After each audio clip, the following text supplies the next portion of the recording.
The Giants have released their first unofficial depth chart. Here's what you need to know. I'm Adriana for all things Giants. Hit follow. Let's run through the offense by position and talk through some of the surprises that I saw. Number one, the offensive line. The only real surprise is they have James Hudson listed as the starting left tackle, and it's just because Andrew Thomas is not practicing right now. Then right guard is John Runyon, center JMS, right guard is GVR with Evan Neal being the backup, and then right tackle is Jermaine Illuminor with Marcus Bowe being the backup. Starting wide receivers are exactly what you expect: Malik Neighbors, Wan'Dale Robinson, and Darius Slayton. Now the backups for the outside wide receivers are Little Jordan Humphrey and Jalen Hyatt. The slot receiver backup is Ihmir Smith-Marsette. No surprise there. Here's where the surprise on offense comes in, is they have the starting running back as Tyrone Tracy, with Devin Singletary being the backup and Cameron Scattaboo being the third running back. Now, I think all of us want to see a lot more of Tyrone Tracy. I was just a little surprised because they still speak so highly of Motor, and we know we've seen him a lot at practice and we'll see him a lot this season. Next up is tight end, which again, I was a little surprised by this because they have Theo Johnson number 1, Daniel Bellinger number 2, and Manhurts number 3,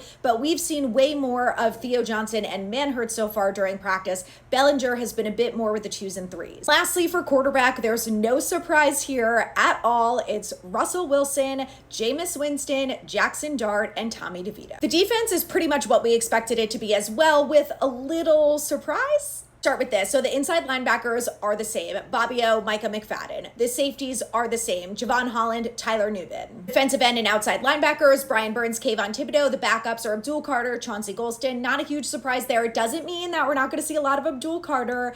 It's the unofficial depth chart. He's number 2 for right now. Interior defensive tackles, Dexter Lawrence, of course, and Nacho, with the backups being Elijah Chapman and Roy Robertson Harris. And lastly, the cornerback, because this is where the surprise is. Not with the outside corner, because it's obviously Paulson Adebo, not with the nickel corner because it's obviously Drew Phillips, but with cornerback number 2, because it is the only position on the depth chart that has 2 players listed for number 1 as opposed to only 1. It has Cordell Flott and Tay Banks. So the rotation continues. And whoever ends up losing that battle will be the number 2. Special teams is exactly what you would expect. Jamie Gillen's the punter, Casey Kreider is the long snapper, and the kicker is, of course, Graham Gano. And Ihmir Smith-Marsette is listed as both the starting kickoff returner and punt returner, the backups for those positions being Montrell Washington and D. Williams. Let me know your thoughts in the comments.